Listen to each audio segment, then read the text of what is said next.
Hello folks, welcome to OTD, also known as On the Deck, where you can get all the sports you need in 10 minutes. My name is Adam Orduna. This is my mom, Gina. He's a journalist. She's the enthusiast. I'm enthusiastic because spring is in the air, and we're at that time where we can talk about all the best sports going right now. That's correct. Soccer, baseball, basketball, NFL, NCAA, football, everything. Yes, it is springtime. This is our first real decent day in about 2 weeks now. It's been crazy in the Midwest. Snow, rain, cold, heat. It has been all over the map as far as the temperature goes, and so today's actually a decent day today. But we're going to talk about our weekend sports news update. As you did just mention, we have basically every sport going on right now. We've got some college spring games going on. We've got the NFL draft getting ready to start up. Then we've got the NBA Finals, which just started as well. MLS soccer has been playing for about a week or so. And then obviously Major League Baseball has already been going on for a couple weeks as well. And we're going to give a couple of updates here as, again, we're going to talk about the NBA playoffs. There's been some interesting matchups, believe it or not. Some of them have been pretty close and some of them have not been. So let's talk about the West right now. The Rockets right now are 2 games ahead of the Minnesota Timberwolves. Timberwolves just don't have a lot going on there. No. The San Antonio Spurs and the Golden State Warriors. Warriors are up 2-0 there. Then we've got the Portland Trailblazers and the New Orleans Pelicans. That is an interesting matchup there, as a lot of people kind of thought the Trailblazers have been, underrated all year with their 2 guards with C.J. McCollum and Damian Lillard, those 2 guys there. But it's actually going against the Blazers this year, where they are down 2 games to the Pelicans. No Boogie Cousins, so a lot of people are like, it's probably going to be a sweep. Nope, Anthony Davis is leading that team, and that's a 2-game series, 2-game lead for the Pelicans. And then you've got the Thunder and the Jazz, which is now split 1-1 there. So some interesting things going on there on the West. And well, then on the east side of it, you got your number 1 in the seedings. You got the Raptors number 1 over the Wizards, and their Raptors are up 2-0. Don't ever bet on Washington, because I did that last year, and now you're in trouble. Then you've got the number 2 Celtics are playing the Milwaukee Bucks, and they're up 2-0. So there you go.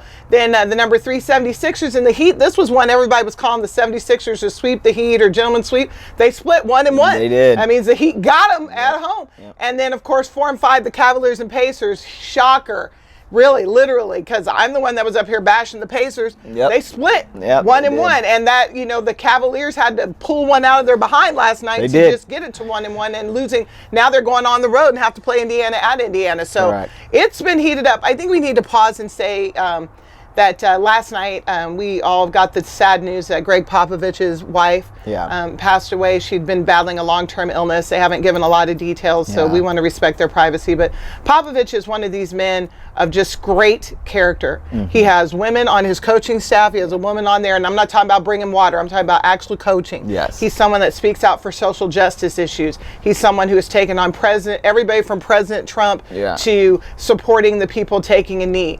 And when you find a good person, you don't want bad to happen to anybody. He's an integrous man for sure. But when you find an integrous man, your heart just breaks for him and his family. They have 2 grown children and 2 grandchildren, and we just want to say our thoughts and our prayers go out to the Popovich family and all the San Antonio Spurs. Correct. And then they're in the midst of this battle with the Warriors who, even without Steph, just tearing them down. Yeah, he won't be coaching Game 3. No, he shouldn't be. Yeah, he'll be spending time with his family. So yes, absolutely. All of our thoughts and prayers and good positive thoughts will go out to Coach Popovich. So that's kind of the update right now with the NBA playoffs and the NBA or NDA. National Drama Center. Well, we'll talk about that some more when we go live. Yes. And then we're going to talk about the MLB, Major League Baseball, how bad it's been, really. The weather has, like we said earlier to start the show, it's just been tough to get these games in. There's a lot of cancellations, postponements. Snow out, not just rain out, snow out. Yeah, a lot of games have been postponed and rescheduled what happened to the Royals when they were on the road trying to be up in Toronto? The first game, the roof got damaged from ice and snow. And the second game, we had to move because the Royals, a big sheet of ice fell off the truck or the bus in front of them, damaged the front of their, broke the windshield, tore up our driver. That's crazy. Yeah, it's baseball. It's been crazy. Yeah, Chicago, New York, here in Kansas City, even Atlanta. There's just been snow and ice and just really bad weather. It's been hard to get these games played, and so unless you're in like the extreme southern parts and southern corners if you're in of Arizona or Miami, exactly, right, San Diego or Florida somewhere like that. Yeah, it's really hard. Well, there was a blizzard in Nebraska earlier this week. Yep, that's correct. I mean, come on now. Yeah, so it's been hard to get these games in, and so therefore the MLB season's been a little bit slow, not as exciting as you'd like to see. Not that there hasn't been some good games, but it's been tough. So do you want to talk about the MLB a little bit? Yeah, let me just run through. Yeah. We're about 17, 18 games in, depending on, what side you're on. But let's just say in the American League East, you got the Boston Red Sox in first place at 15-2, and then Toronto Blue Jays, who we just did a stand with, at 12-5. And then you've got in the American League Central, you've got Cincinnati I think they're at 9-7. You've got Cleveland. I'm sorry, Cincinnati. Cleveland at 9-7. Then you've got Minnesota. The Twins are sitting at 8-5. And then in the West, the LA Angels, which used to be the Anaheim Angels, are in first place at 13-5, and behind them is Houston, the defending national champions right now. Our Major League Baseball champions are the Houston Astros at 12-5. And then what kind of bothers me is in the AL Central at the bottom, at the bottom of the thing is you've got our Kansas City Royals sitting at 3-13. That's the worst record in the entire American League. We're obviously at the bottom of our division. That's absolutely unacceptable. We're one and we only have one home game. We have one home win. Yeah. We're 3-13, and I get it. We're only somewhere between 16 and 18 games into the season. It's a long season, but these have been ugly wins, and horrible losses. Yeah. So anyway, do you want me to read the National League? Yeah, go ahead. Yep, just keep it rolling here. In the National League East, New York Mets, who we played in the World Series a couple of years ago, are leading at 13-4, and the Atlanta Braves are number 2 behind them at 10-7. But the National League Central, you've got Pittsburgh, they're at 12-6 in first place, and then St. Louis, the Cardinals, are at 10-7. And then in the National League West, you've got Arizona at 12-5 and Colorado Rockies at 11-9. And the worst record there is the Cincinnati Reds at 3-15. So they're basically like us. They're at the bottom. They're like us right now, but that's not the category you want to be in. So baseball's kicked off, and there are some teams doing well. When you've got a 15-2 record like Boston, you're feeling pretty good about yourself right now. Nobody's undefeated, but only 2 losses or only 3 losses like the 3 or 4 losses like the Mets. That's a good thing, but and maybe it's just the hometown hangover because we're doing so bad.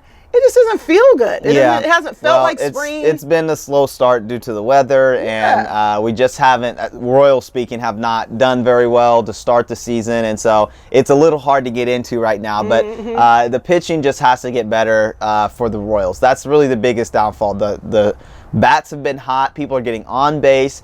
The only thing you could say about maybe our offense is that maybe we're not bringing in enough runs when we get guys in scoring position. Because isn't our thing get them on, move them over, and bring them in? So we're getting on and moving over. We just haven't, the RBIs aren't coming in as much. We're doing pretty well on that, though. We're putting up runs. We're just not shutting anyone down. And the mound is where you really have to be a marksman. You have to be able to strike people out. If you're not striking people out, you got to ground people out, meaning you got to either pop them up or they got to hit grounders to get double plays or get strikeouts or just get outs. What you can't do is throw a slow fat one down the middle. Exactly. You can't just throw slow volleyballs across the plate. People are going to hit home runs all day. And so that's kind of what's been going on with the Royals. And so, the weather's made it hard. But again, there are some teams doing very well. And again, it's a long season. But for the Royals, they just got to get going. So let's talk about some football as look how college much I football has been in the spring season, meaning they get 2 weeks of practice basically, and then they have their spring game, which is on a Saturday. And it's a big recruiting tool for a lot of the people they're trying to bring in. They bring in recruits and their families, and the colleges get to kind of do a little test run, like a tech game. Rehearsal for a Broadway play. You get to kind of roll everything out. They open up concessions, the band's out. Super it's fun all good for a lot of the fans to come out and enjoy the atmosphere of college football. And the spring games are just a glorified scrimmage. They don't even really do a lot of hard hitting. It's just, hey, it's more for the fans to come out and watch their team play. So that's really fun. K-State's this weekend, Nebraska as well, Alabama, and there's just going to be listen, if you don't have anything else to do Saturday, you can flip through, hit ESPNU or Big Florida's Ten Network. Had theirs. Sports, A&M had theirs this last weekend. There will be, these last couple of weekends in April, kind of up to maybe the first week in May, you'll see a lot of really good spring games. But like you said, Nebraska and Alabama are this week, and K-State. The Nebraska spring game is sold out. 90,000 plus tickets sold out. Scott Frost is going to debut some of his new offense and that sort of thing. It's going to be fun to watch. I have a bunch of questions to ask you about that because you were a college athlete, you played college football at K-State. I think the spring game is kind of relief for the players too. You've done all that winter workout, all that spring butt kicking, even though you're only supposed to have 2 weeks of it. So it's kind of an opportunity to show what you can do. I happen to know somebody who led their team in receptions during their spring game. So it's fun. It's a good time. It's kind of the tail end of the winter workouts and spring practices, and you kind of get to let loose and have a good time, and it's always fun. Well, and I know we're going to talk about this more next week because starting next Thursday, which if y'all are tracking, we're filming on Thursdays now, is the NFL draft in Dallas starting Thursday, April 26th, going through Saturday, April 28th. So for that, I'm excited. A lot of good things going on in the NFL. Teams are finally back at their facilities, having workouts, being able to work out at on their actual practice fields and things like that. And so we got the NFL draft coming up. Should be a good one again this year. Didn't you cover the Chiefs at Media Day? I did. I covered the Chiefs on Monday, and it was really fun to be out there. And it's just always nice to be back with football. So it is. Football makes us happy. See how much happier we are. It's football. Yeah, exactly. Forget basketball. No, I'm joking. All right, folks. Well, we appreciate your time. Thanks for joining us, and we'll see you again.